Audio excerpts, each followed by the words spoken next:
eighth grade. Welcome to the class today. We're going to finish up with ionic bonds. We talked about formation of ions yesterday, formation of cations, formation of anions, and today we're going to talk about the bond itself. And some of you probably already figured it out, how this is going to work, which is pretty simple once you understand the concept of these ions. So just to go over real quickly, sodium we said is going to have a +1 charge, and the reason why sodium is going to have +1 is because it has 11 protons. First shell is going to have 2, second shell is going to have 8, 1, 2, 3, 4, 5, 6, 7, 8, and then the third shell is going to have 1. But what's going to happen is that this 1 is going to go away. We don't. It doesn't want that 1 anymore because it doesn't reach the octet rule. And so what's going to happen is that this sodium is actually going to turn into an ion, 2 in its first shell, and then 8 in its second shell. That's 6, 7. Let's go 8. And we have to always account that it is an ion, so we have to make sure that when we write the before, we don't have a charge on it because everything's neutral. 11 protons, 11 electrons, right? But when we go to the next one, right, what happens is we have this +1 because we have 11 protons, but really 10 electrons, and so we have to account for the change in the charge, okay? Now that electron is down here, and we talked about, this being a cation, and we talked about chlorine, right, which is a -1, and we said that the reason it's a -1 is because it has 17 protons. First shell is going to have 2, second shell 1, 2, 3, 4, 5, 6, 7, 8. Third shell is going to have 1, 2, 3, 4, 5, 6, 7. I'm just kind of drawing it a little messy, but you guys kind of figure. And what's going to happen is that this electron is going to want to go onto the valence shell of chlorine, or chlorine's going to pull it because it wants it. And what's going to happen is that chlorine is going to turn into an ion, 17 plus. And we're going to have the second shell is going to have 8, and then the third shell is going to have 8 as well. 1, 2, 3, 4, 5, 6, 7, 8. But again, 17 protons, 18 electrons, -1. And don't get confused, like we talked about this yesterday, just because it's -1 doesn't mean it's losing an electron. You would think negative, which means minus, so there's a loss. It's not a loss, it's actually a gain of an electron. Okay, now we see something here, now that we have this drawn out. Well, what happens is that this cation and this anion, there's going to be an electrostatic attraction. Remember we talked about what is an electrostatic attraction? Electrostatic attraction is the attraction between the positive and the negative charges, right? And we know that positive and negative attract, positive and positive repel, negative and negative repel as well, right? So there's going to be this attraction between them.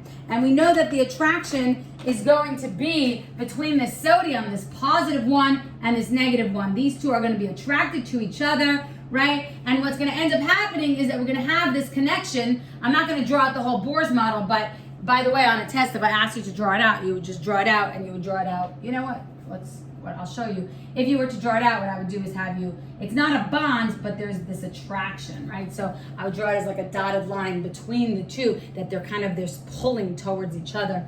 And what ends up happening is you have Na +1 and Cl -1, and what you end up happening is that the +1 and the -1, they're gonna cancel each other out, and you'll end up having this NaCl, which is neutral because the positive and the negative cancel each other out.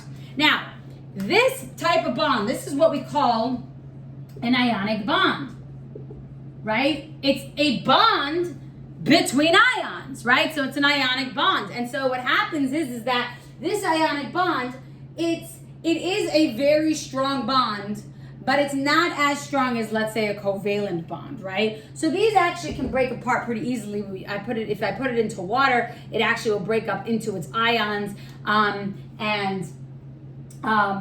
we can actually, because there's ions in there, right, and there's negative charges in there, we can actually have electricity flow through salt water. Well, we're going to talk about what this is, but sodium chloride put in water, it actually does allow for electricity to run through it, because now I have these negative charges that are in there, because this will actually break apart in water. If that confused you, we could talk about that more on Zoom later on. But just to kind of focus more back onto the NaCl, what happens is that we know that these two are going to be attracted, they're going to come together, and when they come together, they're going to neutralize these two charges, right? And they're going to produce something called NaCl. Now, some of you might know, and some of you might not know, what NaCl is. I kind of gave you a hint about it before, but NaCl is something that we know and use all the time. But before I identify it, I just want you to understand sodium is it's a metal. It's a very toxic metal. It's extremely reactive, and we know that it is extremely reactive because it wants to achieve the octet rule, right? Anything that wants to achieve the octet rule is going to want to react, and so it is a very, very, very toxic metal. Well, chlorine, some of you have heard of chlorine, is a toxic gas. Okay, it's a green gas. It's poisonous in its regular atomic form. So is sodium in its regular atomic form, very, very toxic. But what happens is when they form ions and they bond via their ions, they form something called table salt. And you actually eat this all the time. So what happens is, remember we talked about the difference between physical change and a chemical change. When something undergoes a chemical change, when something on the periodic table that have certain properties will chemically change because they're bonding and they're reacting with something else, right? Their properties completely change. Their physical properties completely change. And we can have something that would have been normally extremely toxic, now something that is completely benign, right? Is not toxic at all. And so that is a very, very clear example of how something that undergoes a chemical change actually completely changes its characteristics and its properties. Okay. So that is pretty much that as far as our ionic bond. I'm gonna should I do another example? You know what, I'm not gonna do another example on this video because I think you have a very clear understanding of it. But I'm going to post on your assignment today a new a different example, and I want you to draw it out and see how you do it. So notice how I had sodium here, drew out the atom, drew out the ion, right? Showed that the electron is going to move down to the next one, which is this anion, right?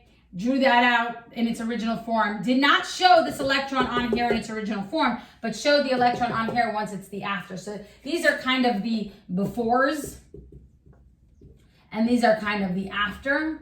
And then when you have the two afters near each other, then you could form that dotted line showing that they're going to actually bond. So I'm going to give you an example of that on your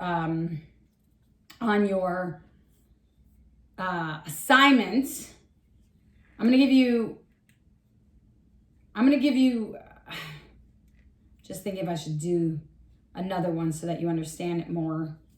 No, you know what? I think I'm just going to give you two examples, one a little bit easier and one a little more challenging.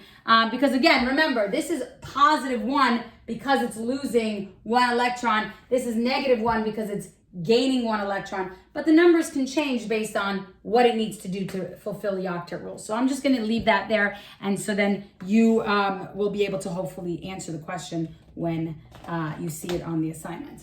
Okay, so really quickly before we end this video, I just want to give you the definition of what exactly is an ionic bond.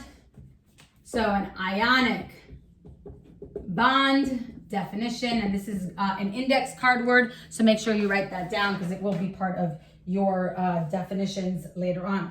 And that is the electrostatic attraction